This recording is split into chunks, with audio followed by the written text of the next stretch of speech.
নমস্কার, নিউজ নয়ের পর্দায় অভিমুখে আপনাদের সকলকে স্বাগত। আজকের অভিমুখে আপনাদের সঙ্গে আমি রয়েছি পাপড়ি। আজকের অভিমুখের আলোচনায় থাকছে স্বাস্থ্য বিষয়ক আলোচনা। আজকে আলোচনার বিষয় হচ্ছে রেডিয়েশন অনকোলজি। আমার সঙ্গে এই মুহূর্তে আমাদের স্টুডিওতে রয়েছেন আলোচনায় আলোচক হিসেবে doctor Debanjan Chakraborty, consultant radiation oncologist, ILS hospital, Agartala. নমস্কার, আপনাকে স্বাগত জানাই আমাদের স্টুডিওতে। আমি আজকে আলোচনায় শুরু করব। প্রথমেই যে বিষয়টি জানতে চাইব, রেডিয়েশন অনকোলজি বিষয়টি ঠিক কি? সবাইকে নমস্কার জানিয়ে আমি doctor Debanjan Chakraborty, consultant radiation oncologist. Radiation oncology এক কথায় যদি আমরা বলতে চাই, রেডিয়েশন অঙ্কোলজি কে ব্যাখ্যা করতে গেলে রেডিয়েশনের মাধ্যমে ক্যান্সারের চিকিৎসা। এবারে এটির পরিধি অনেক বিস্তৃত, তো অল্প কথায় বুঝিয়ে বলার আগে আমার মনে হয় যে ক্যান্সারের চিকিৎসা মোটামুটি যেটা আমরা জনমানসে যে ধারণাটা রয়েছে যে সার্জারি যেমন একটি চিকিৎসা, কেমোথেরাপি এক প্রকারের চিকিৎসা ওষুধ দিয়ে ক্যান্সারের, সেরকম রেডিয়েশনও এক ধরনের চিকিৎসা। এবং সেটি ব্যতি রেখে মানে বিভিন্ন ক্ষেত্রে বিভিন্ন অঙ্গের ক্যান্সারের ক্ষেত্রে তার ভূমিকা আলাদা আলাদা। তো স্বাভাবিকভাবে যদি এক কথায় বলতে হয়, রেডিয়েশনের মাধ্যমে ক্যান্সার কোষকে নির্মূল করার যে চিকিৎসা পদ্ধতি, সেটাই রেডিয়েশন অঙ্কোলজি। এই রেডিয়েশন থেরাপি কিভাবে ক্যান্সারের চিকিৎসার একটি গুরুত্বপূর্ণ অংশ হিসেবে নির্বাচিত হয়েছে? তো ক্যান্সার চিকিৎসার ক্ষেত্রে রেডিয়েশন অঙ্কোলজির ভূমিকা গুরুত্বপূর্ণ এই ক্ষেত্রে যে রেডিয়েশন অঙ্কোলজি প্রথমত একটি নন ইনভেসিভ চিকিৎসা, এতে কোনো কাটাছেঁড়ার দরকার পড়ে না। এবং বহু ক্ষেত্রে যেখানে রোগ হয়তো আপনাকে সার্জন ডাক্তারবাবু যখন দেখবেন রোগ নির্ণয়ের পরে যে রোগকে পুরোপুরি অপারেশন করে বার করে আনা সম্ভব না, অথচ রোগটা এমন জায়গায় রয়েছে যেখানে পুরোপুরি রোগ বার করতে না পারলে হয়তো রোগ থেকে রোগ মুক্তি ঘটবে না, সেক্ষেত্রে অনেক সময় রেডিয়েশনের মাধ্যমে ক্যান্সারের চিকিৎসা করা হয়। এবং রেডিয়েশন সম্পূর্ণ ক্যান্সারটিকে একটি আমাদের কিছু ডোজের পরিমাপ থাকে, তার ভিত্তিতে আমরা পরিকল্পনা করি পেশেন্টকে, এবং আধুনিক প্রযুক্তিগতভাবে কম্পিউটারাইজ যে প্ল্যানিং, যেগুলিকে আমরা ইন্টেন্সিটি মডুলেটেড রেডিওথেরাপি বা ভলিউমেট্রিক মডুলেটেড আর্ক থেরাপি বলি, তাতে আমরা নির্দিষ্টভাবে নির্দিষ্ট জায়গায় আঘাত হানতে সক্ষম, এবং যেখানে ঠিক ক্যান্সার কোষ রয়েছে সেইটুকুকেই আমরা বিনষ্ট করতে পারি এবং আশপাশের যে স্বাভাবিক অঙ্গ প্রত্যঙ্গ আছে তাকেও বাঁচাতে পারি। এবারে মূলত এই ব্যাপারটা বলতে গিয়ে আরেকটা জিনিস আমি বলতে চাই যে এখন জুন মাসের প্রথম রবিবার আমরা জানি ন্যাশনাল ক্যান্সার সার্ভাইভারশিপ ডে। ক্যান্সার বিজয়ী যে সমস্ত রোগীরা ক্যান্সার এর চিকিৎসা সমস্ত প্রতিকূলতা জয় করে চিকিৎসার পথে হেঁটেছেন এবং ক্যান্সারকে জয় করতে পেরেছেন, তাদের সকলের প্রতি আমার অভিনন্দন। এবং তাদের প্রত্যেককে আমার কুর্নিশ জানিয়ে আমি বলতে চাই যে আধুনিক যুগের ক্যান্সার চিকিৎসা কিন্তু শুধু রোগ নির্মূল করা নয়, রোগ নির্মূল করার পরেও আপনার যে স্বাভাবিক জীবনযাত্রার মান সেটা যাতে অক্ষুণ্ণ থাকে। আপনার পেশাগত জীবন হতে পারে, আপনার যেটা পারিবারিক জীবন বা আপনার সামাজিক জীবন, সেগুলি যেন অক্ষুণ্ণ থাকে। আপনি আগে ঠিক যেরকম ছিলেন সেই সমস্ত কর্মক্ষম জায়গায় ফিরে যেতে পারেন, সেটার দিকেও আমাদের খেয়াল থাকে। তো মূলত পার্শ্ব প্রতিক্রিয়া কম করার ক্ষেত্রে আধুনিক যুগের রেডিয়েশন অঙ্কোলজির ভূমিকা খুবই গুরুত্বপূর্ণ। কিছু কিছু ক্ষেত্রে আমরা রেডিয়েশন অঙ্কোলজিস্টরা সার্জারির পরে রেডিয়েশন প্রয়োগ করি যাতে রোগ ফেরত না আসে, আবার কিছু কিছু ক্ষেত্রে সার্জারির আগেও রেডিয়েশন দরকার পড়তে পারে যাতে সার্জারিটি আরো সফলভাবে করা যায় এবং সার্জারির সময় যিনি সার্জন অপারেশন করছেন তিনি রোগটাকে পুরো বার করে আনতে পারেন। অনেক সময় রোগের আয়তন এমন থাকে যে সরাসরি সার্জারি করলে রোগ হয়তো অবশিষ্ট থেকে যাওয়ার সম্ভাবনা থাকে। সেক্ষেত্রে সঠিকভাবে একটি এমন হাসপাতালে যদি চিকিৎসা হয় যেখানে সার্জন, রেডিয়েশন অঙ্কোলজিস্ট এবং যিনি কেমো স্পেশালিস্ট তারা আলোচনা করে চিকিৎসা পরিকল্পনা ঠিক করেন, সেক্ষেত্রে আমরা সর্বোত্তম যে আউটকাম যেটা আমাদের রোগীর সেরে ওঠার সম্ভাবনা সেক্ষেত্রে অনেকটাই বেশি থাকে। আচ্ছা স্যার, আমি যদি বলি এই রেডিয়েশন অনকোলজির যে বিষয়টি রয়েছে, থেরাপিটি, সেক্ষেত্রে সুস্থতার হারটা ঠিক কত শতাংশ কিরকম পর্যন্ত আছে এখন? রেডিয়েশন অঙ্কোলজির আগে যদি আপনি নির্দিষ্ট ক্যান্সারের ক্ষেত্রে বলেন, সেক্ষেত্রে সবার আগে আমরা যেটা দেখি রোগ নির্ণয়ের পরে যে রোগটা কি স্টেজে আছে।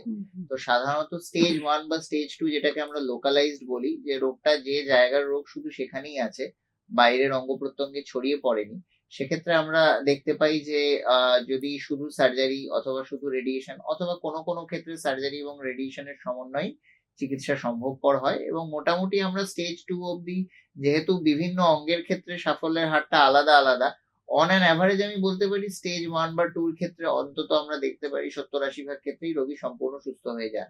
কিছু কিছু ক্ষেত্রে যেটা আমরা স্টেজ 3 বা স্টেজ 4 এর ক্ষেত্রে বলে থাকি, যে সেক্ষেত্রে রোগ অ্যাডভান্সড হলেও যেটা আমরা দেখি যে রোগটা হয়তো দূরে ছড়ায়নি, সেটা লিম্ফ নোড বা আশপাশের অঙ্গ প্রত্যঙ্গের মধ্যে জাস্ট সবে প্রবেশ করতে শুরু করেছে, সেক্ষেত্রেও যদি একটি সমন্বিত চিকিৎসার পরিকল্পনা করা হুম। হয়, যেখানে কেমো, রেডিয়েশন এবং সার্জারি তিনটেরই প্রয়োজন পড়ে, সেক্ষেত্রেও আমরা দেখতে পারি মোটামুটি 5 বছর পরে 50% রোগী ভালো রয়েছেন।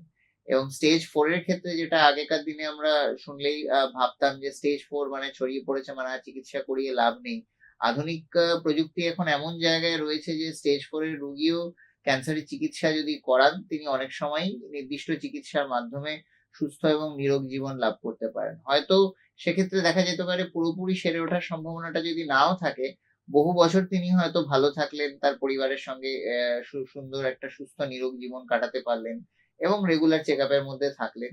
সেক্ষেত্রে রোগ শুধু শুধু পুরোপুরি সারিয়ে ফেলা না, রোগটাকে দীর্ঘ সময় নিয়ন্ত্রণে রাখাটাও আমরা একটা মাপকাঠি হিসেবে ধরি। সেক্ষেত্রে প্যাট স্ক্যানের কি কোনো ভূমিকা আছে? খুব ভালো প্রশ্ন। পেট স্ক্যানের ভূমিকা ২ রকম ভাবে আমি বলতে পারি। পেট স্ক্যানের একটা ভূমিকার ইম্পোর্টেন্ট ব্যাপার হচ্ছে যে পেট স্ক্যান আমরা যে ক্ষেত্রে দেখতে পাই যে রোগীর যে স্টেজিং এর কথাটা এক্ষুনি আমরা আলোচনা করলাম, যে রোগীর কোন রোগ কোন পর্যায়ে আছে। পেট স্ক্যান আমাদের এই তথ্যগুলি দিতে পারে, যে পেট স্ক্যান আমাদের বলে দিল যে রোগটা হয়তো, মনে করুন কোন রোগী গলার ক্যান্সার নিয়ে আমাদের কাছে এলেন। আমরা দেখলাম যে পেট স্ক্যান করানোর মাধ্যমে যে রোগটা শুধু গলাতে নেই, গলার ভেতরে লিম্ফ নোড যেগুলি থাকে, আমরা গ্ল্যান্ডস বলি কথ্য ভাষায়, সেগুলির মধ্যেও রোগ চলে এসছে। তো সেক্ষেত্রে আমরা রেডিয়েশন থেরাপির আগে আমরা কেমোথেরাপি দিয়ে যদি চিকিৎসা শুরু করি, তাহলে বেটার ফলাফল পাওয়া যায়। তো পেট স্ক্যান এই ডিসিশন মেকিং গুলি, সিদ্ধান্ত নিরূপণে আমাদের সাহায্য করে। পেট স্ক্যান মূলত হচ্ছে ফ্লুরোডিঅক্সি গ্লুকোজ বলে একটি বিশেষ ধরনের রেডিও অ্যাক্টিভ মলিকিউল দিয়ে করা স্ক্যান, যাতে শরীরের বিভিন্ন কোষ কলার মধ্যেও ক্যান্সার কোষ কোনগুলি লুকিয়ে রয়েছে সেগুলিকে আলাদা করে চিহ্নিত করা সম্ভব হয়। সাধারণত গ্লুকোজ আমাদের শরীরের কোষের খাবার, এটা আমরা সবাই মোটামুটি জানি। এবারে তার সাথে গ্লুকোজের সাথে যদি একটা রেডিও অ্যাক্টিভ মলিকিউল ট্যাগ করে দেওয়া যায়, তাহলে ক্যান্সার কোষের খিদে সাধারণত শরীরের স্বাভাবিক যে কোষ তার খিদের থেকে বেশি। তো তারা বেশি পরিমাণে গ্লুকোজ আকর্ষণ করতে থাকে। তো যখন আমরা ওই রেডিও অ্যাক্টিভ লেভেল মলিকিউলটা ব্যবহার করি, তখন ক্যান্সার কোষকে আলাদা করে বাকি কোষগুলির মধ্যে আমরা স্ক্যানে দেখতে পাই। এবং সেটার মাধ্যমে আমরা বলে দিতে পারি যে রোগটা ঠিক কোন কোন জায়গায় আছে, তার কি স্টেজ, এবং সেই বুঝে তারপরে সার্জারি ডাক্তারবাবু, রেডিয়েশনের ডাক্তারবাবু যিনি রেডিয়েশন অঙ্কোলজিস্ট, এবং মেডিকেল অঙ্কোলজিস্ট সবাই মিলে চিকিৎসা পরিকল্পনা করেন। এবং তারপর আরেকটা খুব গুরুত্বপূর্ণ ব্যাপার যেটা আমি আমার কাজের ক্ষেত্রে বলতে চাই, সেটা হচ্ছে রেডিয়েশন অঙ্কোলজির প্ল্যানিং এর ক্ষেত্রে পেট সিটির একটা খুব বড় ভূমিকা আছে, যেটা আমাদের আইএলএস হাসপাতালের অন্তর্গত ইন্টারন্যাশনাল অঙ্কোলজি ক্যান্সার ইনস্টিটিউটে আমরা রেগুলারলি করে চলেছি। আমাদের ইন হাউস মানে পেট সিটি রয়েছে। আমাদের যেটা মানে ইনস্টিটিউশনাল পেট সিটি, সেখানে পেশেন্ট যখন পেট সিটি স্ক্যান করেন, সেই পেট সিটি স্ক্যানকে আমরা রেডিয়েশন পরিকল্পনার কাজে লাগাই। তাতে কি সুবিধা? আমরা যখন পেট সিটি সমন্বিত একটি রেডিয়েশনের প্ল্যানিং করছি, ঠিক কোন জায়গায় ক্যান্সারটা আছে তাকে অ্যাকিউরেটলি আমরা ট্রেস করতে পারি, তাকে রেডিয়েশনের মাধ্যমে টার্গেট করতে পারি। সাধারণভাবে সিটি স্ক্যানে যে আমরা ক্যান্সারের চেহারাটা দেখতে পাই, তার মধ্যে থেকেও আমরা অ্যাকিউরেসিটা আরো বাড়াতে পারি যদি সেখানে পেট সিটি উপস্থিত থাকে। পেট সিটি আমাদেরকে একদম সঠিকভাবে বলে দিতে পারে যে কতটুকু অংশ রোগগ্রস্ত এবং কতটুকু অংশ স্বাভাবিক।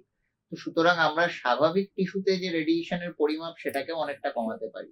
তো পেট সিটি যেমন একাধারে আমাদের নির্ভুলভাবে লক্ষ্যবস্তুটাকে ঠিক করতে সাহায্য করছে রেডিয়েশন প্ল্যানিং এ, সেরকম ভাবে আমাদের নরমাল কোষ কলাকে ক্ষতির হাত থেকেও বাঁচাচ্ছে। তো সেক্ষেত্রে PET CT based radiation planning আধুনিক যুগের একটা খুব ইম্পর্টেন্ট একটা আমাদের কাছে অস্ত্র, এবং এই অস্ত্র আমরা প্রতিনিয়তই আমাদের হাসপাতালে রেডিয়েশন অঙ্কোলজির কার্যক্ষেত্রে ব্যবহার করে থাকি। আচ্ছা, বেদনার উপশমে কি এই রেডিয়েশন থেরাপি কার্যকরী? হ্যাঁ, এটা একটা খুব মানে কন্টেম্পোরারি এবং খুব মানে রেলিভেন্ট প্রশ্ন, প্রাসঙ্গিক খুবই। রেডিয়েশন অঙ্কোলজির ভূমিকাটা শুধু কিউরেটিভ ক্ষেত্রেই নয়।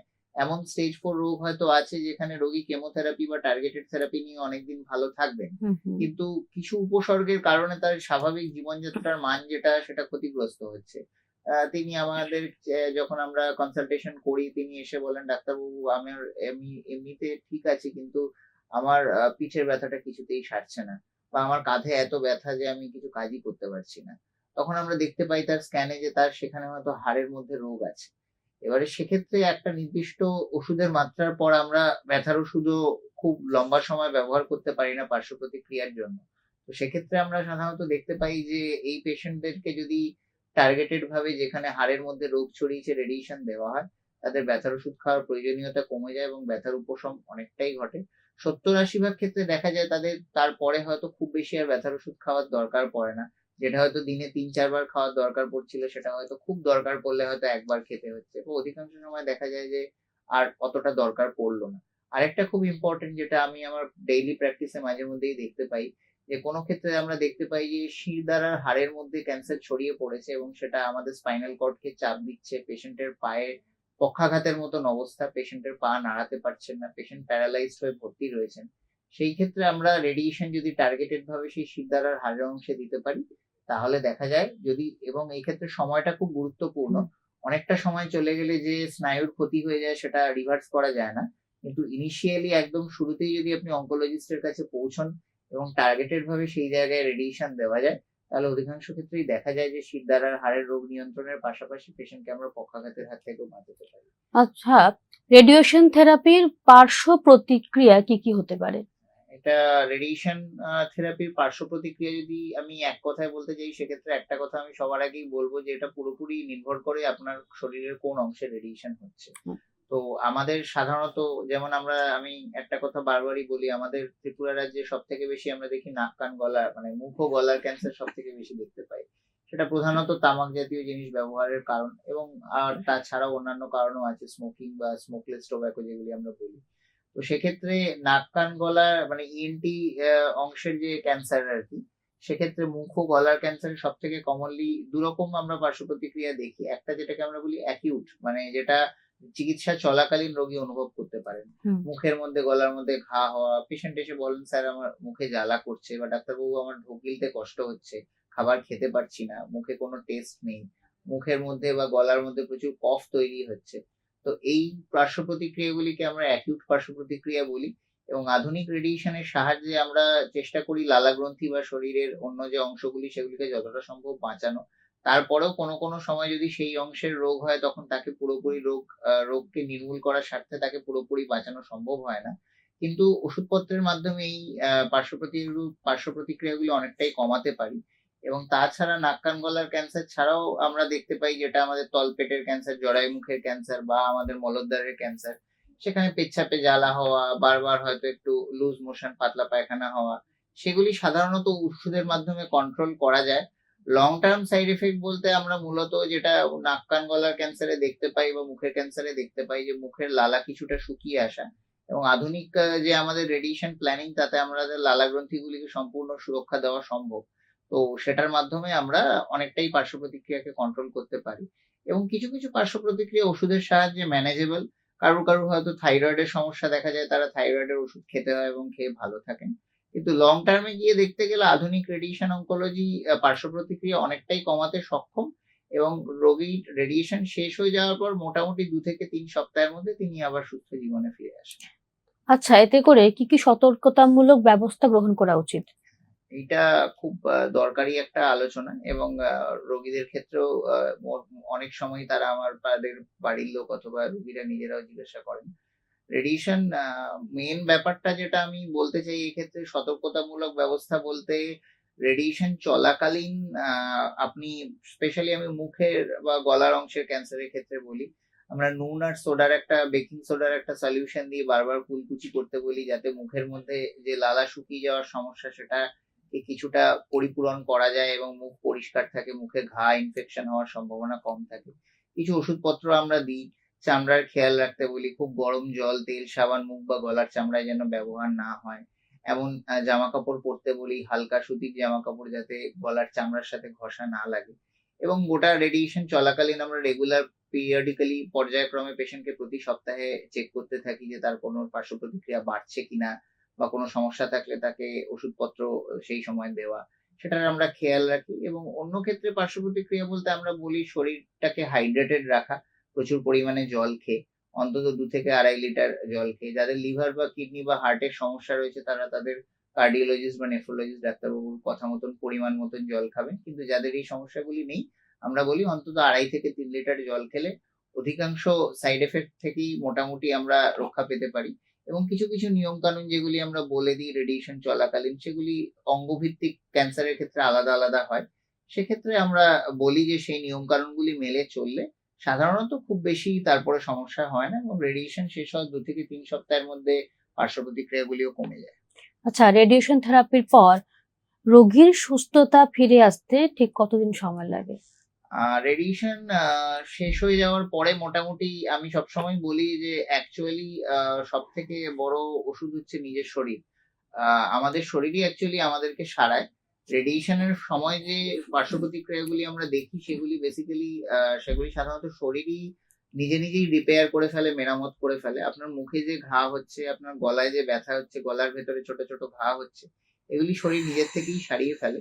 ওষুধপত্র আমরা দিই মূলত উপসর্গটাকে কমানোর জন্য, যাতে নির্দিষ্ট সময় 2 থেকে 3 সপ্তাহের মধ্যে দেখা যায় চামড়া, মুখের ভেতরের যে ঘা বা গলার ভেতরে ঢোক গেলার সমস্যা, এগুলি মোটামুটি ঠিক হয়ে যায়। আর যদি কারো তলপেটের অংশে রেডিয়েশন হয় বা পেটের অংশে রেডিয়েশন হয়, বা সেক্ষেত্রে যেটা দেখি আমরা পেচ্ছাপে জ্বালা পড়া বা বারবার হয়তো মলত্যাগের সমস্যা, সেটাও সাধারণত সপ্তাহ 2 মধ্যেই ঠিক হয়ে যায়। যদি উপসর্গের মাত্রা বেশি হয়, ডাক্তারবাবু আপনাকে ওষুধপত্র আগেই লিখে দেবেন, এবং সাধারণত দেখা যায় এই উপসর্গগুলি নিয়ন্ত্রণ রাখলে পেশেন্ট সপ্তাহ 2 মধ্যেই তার নিজের আগের অবস্থায় ফিরে আসে। আচ্ছা, রেডিয়েশন থেরাপি আর কেমোথেরাপি এই দুইটা সম্বন্ধিত কি কোনো আলাদা উপযোগিতা আছে? কারণ কেমোথেরাপি আমরা অনেক আগে থেকে শুনে এসেছি, রেডিয়েশন থেরাপি হয়তোবা এখন একটু নতুন, তো এটার কি উপযোগিতা আছে? এই প্রসঙ্গে আরেকটা কথাও বলি যে রেডিয়েশন থেরাপির এখন যে নতুনত্বর ব্যাপারটা বা আলোচনা বেশির কথা বলছেন, সেটা মূলত যেটা আধুনিক যুগের রেডিয়েশন অঙ্কোলজি, সেটা প্রযুক্তি সমন্বিত। রেডিয়েশন অঙ্কোলজি অনেক পুরনো চিকিৎসা, কিন্তু পুরোনো দিনে যেটা আমরা যদি আজ থেকে 100 বছর আগে তাকাই, তখন চিকিৎসা অনেকটাই প্রযুক্তি থেকে দূরে ছিল, এবং অনেকটাই আমরা যেটাকে এখন বলি, এখন আমরা বলি এজ অফ কনফর্মালিটি। মানে আমরা এখন একটা এমন যুগে আছি যাতে প্রেসিশন ব্যাপারটা খুব ম্যাটার করে। তো সেটা অবশ্যই স্বাস্থ্য ক্ষেত্রেও অ্যাপ্লিকেবল, এবং প্রযুক্তি আমাদের এখন এমন জায়গায় নিয়ে এসছে যে আমরা নির্ভুলভাবে টিউমারকে টার্গেট করতে পারছি এবং বাকি অর্গানগুলিকে বাঁচাতে পারছি, যেটা আমরা বহু বছর আগে হয়তো ভাবতেও পারতাম না। তো সেটা অবশ্যই প্রযুক্তির আশীর্বাদ। আর দ্বিতীয় যে প্রশ্নটা আপনি প্রথমে বলার চেষ্টা করলেন যে কেমোথেরাপির সাথে সমন্বিত, এটা খুব ভালো প্রশ্ন। কেমোথেরাপি আর রেডিওথেরাপির সমন্বয়ে যে ব্যাপারটা হয়, সেটা হচ্ছে বেসিক্যালি এক কথায় যদি আমি বুঝিয়ে বলতে চাই, এটা হচ্ছে ডাবল ড্যামেজ।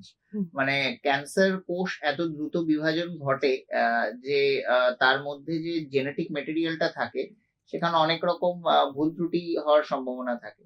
স্বাভাবিক কোষের মধ্যে যে ভুল ত্রুটি জেনেটিক মেরামত করে ফেলার যে মানে স্বাভাবিক মেকানিজমটা থাকে, যে ব্যবস্থা থাকে, ক্যান্সার কোষের ক্ষেত্রে সেটা অনেকটাই দুর্বল হয়। তো সেক্ষেত্রে যদি ক্যান্সার কোষের জেনেটিক মেটেরিয়ালের ডিএনএ সেটাকে আমরা টার্গেট করতে পারি, সেক্ষেত্রে মানে খুব ভালো ফল পাওয়া যায়, এবং যে কোনো অ্যান্টি ক্যান্সার চিকিৎসা সেটাই করে। তো রেডিয়েশন যেমন ডিএনএ কে ব্রেক করে ফেলে, মানে রেডিয়েশন ডিএনএ যে দুটো স্ট্র্যান্ড রয়েছে তাদেরকে সরাসরি ভেঙে ফেলে এবং কোষের যে বিভাজিত হওয়ার ক্ষমতা সেটাকে নষ্ট করে দেয়, ফলস্বরূপ কোষ মারা যায়। এবার ক্যান্সার কোষের ক্ষেত্রে এই মৃত্যুর হারটা অনেক বেশি, নর্মাল কোষের থেকেও বেশি মৃত্যুর হার ক্যান্সার কোষের হয়, যে জন্য নর্মাল টিস্যুকে সুরক্ষিত রেখেও আমরা ক্যান্সারের চিকিৎসা করতে পারি। কেমোথেরাপি অ্যাড করলে যে ব্যাপারটা হয়, এই যে ড্যামেজটা রেডিয়েশন করছে, কেমোথেরাপি যদি রেডিয়েশনের সঙ্গে সঙ্গে চলে, সেটা কোন সমস্ত ক্যান্সারের ক্ষেত্রে হয় না, কিছু কিছু ক্যান্সারের ক্ষেত্রে যেখানে ভালো বৈজ্ঞানিক আমাদের কাছে তথ্য প্রমাণ আছে, সেই সব ক্যান্সারগুলির ক্ষেত্রে আমরা দেখি, যেমন কিছু ক্ষেত্রে গলার ক্যান্সার, কিছু ক্ষেত্রে খাদ্যনালীর ক্যান্সার বা ফুসফুসের ক্যান্সার, কিছু কিছু ক্ষেত্রে মলদ্বারের ক্যান্সার, সেখানে কেমোথেরাপির ইনজেকশন বা ট্যাবলেট রেডিয়েশন চলার সময় যদি অ্যাড করা হয়, আমরা দেখতে পাই যে ক্যান্সার কোষের ডিএনএ ড্যামেজটা অনেক বেশি, এবং ক্যান্সার কোষের যে মারা যাওয়ার হারটাও অনেক বেড়ে যায়, এবং ফলস্বরূপ ক্যান্সার চিকিৎসার সাফল্যটাও বাড়ে। তো সাধারণত দুজনের সমন্বয়ে কাজ যদি হয় কেমোথেরাপি এবং রেডিয়েশনে, পার্শ্ব প্রতিক্রিয়া হয়তো সামান্যই বেশি হয়, কিন্তু সাফল্যের হার অনেকটাই বেড়ে যায়। আচ্ছা, আমরা সকলেই জানি যে ক্যান্সার একটি মারণ ব্যাধি রোগ। আমরা সমাজের সকল শ্রেণীর মানুষই কিন্তু এটির জন্য ভীষণভাবে মানে ভয়ে থাকেন। ক্যান্সার হলেই হয়তোবা মন থেকেই মানসিকভাবেই ওরা অনেকটা পিছিয়ে যায়। তো সেই ক্ষেত্রে আপনি যদি বলেন ক্যান্সারের ক্ষেত্রে দীর্ঘ জীবন যাপন করার নিয়মটা ঠিক কি রয়েছে? ক্যান্সারের ক্ষেত্রে মূলত যেটা আমি বলবো যে এটা মারণ রোগ বলে আমরা সবাই যদি কেউ চিন্তা ভাবনা করেও রোগীরা এখন একদমই মানে এখন চিকিৎসা এমন পর্যায়ে পৌঁছেছে যে এটাকে এখন আর মানে আপনি আপনার আশপাশে এত ক্যান্সার রোগীকে দেখতে পাবেন যে এটা এখন আর আপনি মারণ রোগ বা এই রোগ হলে আর বাঁচার সম্ভাবনা এই চিন্তাটা একদমই মাথা থেকে বার করে দিন। এটা নিয়ে দুশ্চিন্তা করবেন না। ক্যান্সারের চিকিৎসা খুব ভালোভাবে উপলব্ধ। আরেকটা কথা আমি বলতে চাই যেটা আমাদের রাজ্যের ক্ষেত্রে খুব অ্যাপ্লিকেবল কথাটা যে এই চিকিৎসা একটি স্ট্যান্ডার্ড চিকিৎসা। এই চিকিৎসার গাইডলাইন আছে, প্রোটোকল আছে। এই চিকিৎসা অন্য রোগীর চিকিৎসার মতন নয় যে একেকজন ডাক্তারবাবু একেক রকম ভাবে করবেন। এটা সারা পৃথিবীতে যত ক্যান্সার বিশেষজ্ঞরা আছেন তারা সবাই একইভাবে ক্যান্সারের চিকিৎসা করবেন। আপনি মুম্বাইতে যে চিকিৎসা পাবেন সেই চিকিৎসা কলকাতায় বদলাবে না। কলকাতায় যে চিকিৎসা পাবেন সেই চিকিৎসা আগরতলায় বদলাবে না। আগরতলার ডাক্তারবাবু আপনার ক্যান্সারের চিকিৎসা যেভাবে করছেন দিল্লি মুম্বাইতেও চিকিৎসা সেইভাবেই হবে। আর ওষুধের ব্যাপার যদি বলেন ওষুধের ক্ষেত্রে আমরা যেটা দেখতে পাই এখন সমস্ত শহর কানেক্টেড, সারা দেশ কানেক্টেড। তা এমন কোনো ওষুধ বা কিছু ইনজেকশন নেই যেটা এক দেশের এক প্রান্তে পাওয়া যায় বা অন্য প্রান্তে পাওয়া যায় না। তো আধুনিক বিজ্ঞানসম্মত চিকিৎসা যেটা প্রোটোকল মেনে সমস্ত ক্যান্সার বিশেষজ্ঞ আপনি যেখানেই যার কাছেই চিকিৎসা করাবেন তিনি ওই প্রোটোকল মেনেই চিকিৎসা করবেন এবং চিকিৎসার কোনো পার্থক্য হবে না। তো সুতরাং ক্যান্সার হলেই ভেঙে পড়া বা এই রোগের চিকিৎসা আমি করাতে পারবো না বা একটা বিশাল খরচের চিন্তা। এখন আয়ুষ্মান ভারত যে যোজনা রয়েছে তার আন্ডারেও একটা বিশাল অংশের রোগী চিকিৎসা পাচ্ছেন এবং সেক্ষেত্রে সরকারি সাহায্য থাকছে, তার মধ্যে সরকারের যে বিনিয়োগ রয়েছে সেটা তার মধ্যে কাজে লাগছে। এবং আরো একটা খুব ইম্পর্টেন্ট ব্যাপার যেটা আপনি বললেন দীর্ঘ জীবন লাভ করা। ক্যান্সার চিকিৎসার পরে ক্যান্সারকে জয় করার পরও তাদের যে দৈনন্দিন জীবন সেক্ষেত্রে আমরা যেটাকে বলি কমিউনিটি পার্টিসিপেশন, যে যারা ক্যান্সার আক্রান্ত রোগীরা তারা এগিয়ে এসে তাদের নিজেদের লড়াইয়ের কথা বলছেন বা তারা বলছেন তারা ভালো হয়ে উঠেছেন, সেই দেখে আরো 10 জন মনের জোর পাচ্ছেন।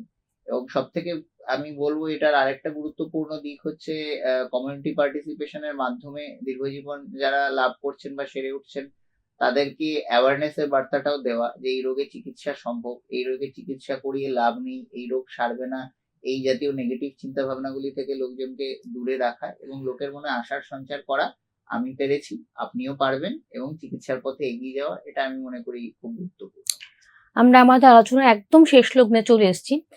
আমি যদি আপনাকে বলি যে রেডিয়েশন থেরাপি এবং ক্যান্সার এই দুটো নিয়ে আমাদের দর্শক যারা রয়েছেন তাদের সম্বন্ধে কিছু সংক্ষেপে বলেন। নিশ্চয়ই। আজকের আলোচনা যে সাধারণত যে বিষয়গুলি নিয়ে আমরা কথা বললাম তার বাইরে গিয়েও একটা কথা আমি বলতে চাই যে ক্যান্সার ব্যাপারটা সম্পর্কে যতটা ভীতি বা আশঙ্কা কাজ করে তার থেকেও আমরা বলবো সব থেকে গুরুত্বপূর্ণ জিনিস হচ্ছে সঠিক সময়ে ডায়াগনোসিস হওয়া। এটা আমরা রয়েছে আমাদের যে প্রাত্যহিক আমাদের আউটডোর বা যে কোনো আমাদের ভর্তি পেশেন্টের ক্ষেত্রেও দেখি অনেকটা দেরি হয়ে যায়। এক জায়গায় বায়োপসি রিপোর্টের পরে আবার আরেক জায়গায় যাওয়া এরকম করতে করতে দেখা যায় মোটামুটি মাস 2-3 কেটে গেছে, কোনো চিকিৎসা শুরু হয়নি কিন্তু শুধু পরীক্ষা নিরীক্ষা হচ্ছে। তো একটা জিনিস বুঝতে হবে যেটা আমি একটু আগেও বললাম যে বিজ্ঞানসম্মত চিকিৎসা সব জায়গাতেই একই রকম। তো আপনি একাধিকবার যদি আপনাকে ডায়াগনোসিসটা ডিলে হতে থাকে এবং চিকিৎসাটাও ডিলে হতে থাকে সেক্ষেত্রে খুব মুশকিল হয়ে যায় এবং রোগী চিকিৎসার দেরিতে শুরু হলে ফলও আশানুরূপ হয় না। সুতরাং তখন একটা আমাদের মনের মধ্যে কাজ করতে থাকে যে এটা তাহলে হয়তো সারবে না। কিন্তু এটা আমি আশ্বস্ত করতে চাই যে চিকিৎসা ঠিক সময় যদি শুরু হয় অধিকাংশ রোগী ভালো হয়ে যান। এবং আজকের দিনে আমি তো অন্তত দাঁড়িয়ে বলবো যে এটা শুনতে হয়তো অবিশ্বাস্য লাগলেও অন্য অনেক রোগ আছে যেগুলি হয়তো পুরোপুরি সারে না বা কোনোদিন সারে না, সেরকম অন্যান্য শরীরের অঙ্গ প্রত্যঙ্গের ব্যাধি আছে কিন্তু ক্যান্সার আমরা প্রচুর সেরে যেতে দেখি। আমাদের কাছে এমন রোগীরাও আসেন যারা 10-15 বছর ভালো আছেন, ক্যান্সারের চিকিৎসা করি তাদের শরীরে আর ক্যান্সারের কোনো চিহ্ন নেই। তাদের মধ্যে অনেকে স্টেজ 2 স্টেজ 3 ক্যান্সারের পেশেন্টও আছেন। তো সুতরাং আমি বলবো সঠিক সময়ে রোগ ধরা পড়া এবং সঠিক সময়ে রোগ ধরা পড়ার কি রেজাল্ট যে আপনি সঠিক সময়ে চিকিৎসা শুরু করবেন এবং চিকিৎসা সম্পূর্ণ করতে পারলে আরোগ্য আপনার থেকে খুব বেশি দূরে নেই এবং এই লড়াইয়ে আপনি জিততে পারবেন। এই সঠিক সময় চিকিৎসা করা এবং সময় বাঁচিয়ে সঠিক সময়ে চিকিৎসা শুরু করার মাধ্যমে চিকিৎসা শেষ করা, এই জিনিসগুলি যদি আমার মনে হয় এগুলির দিকে আমরা নজর দিই তাহলে আরোগ্যের দিকে অনেকটাই এগিয়ে যেতে পারবো। অসংখ্য ধন্যবাদ আপনাকে এত মূল্যবান একটি আলোচনা আমাদের সামনে তুলে ধরার জন্য। আমরা যা দর্শকরা রয়েছেন তাদেরকে বলবো যে আপনারা আশা রাখছি এই আলোচনায় একটু হলেও সচেতন হবেন, কারণ এই মারণভেদী ক্যান্সার থেকে রক্ষা পেতে ঠিক কি করণীয় এটি কিন্তু এই আলোচনার মাধ্যমে আপনাদের সামনে তুলে ধরা হলো। আমরা আজকের মতো বিদায় নিচ্ছি, আগামীকাল আবারও দেখা হবে। আর নিউজ নর্পদা ততক্ষণ আপনারা চোখ রাখবেন। নমস্কার। নমস্কার।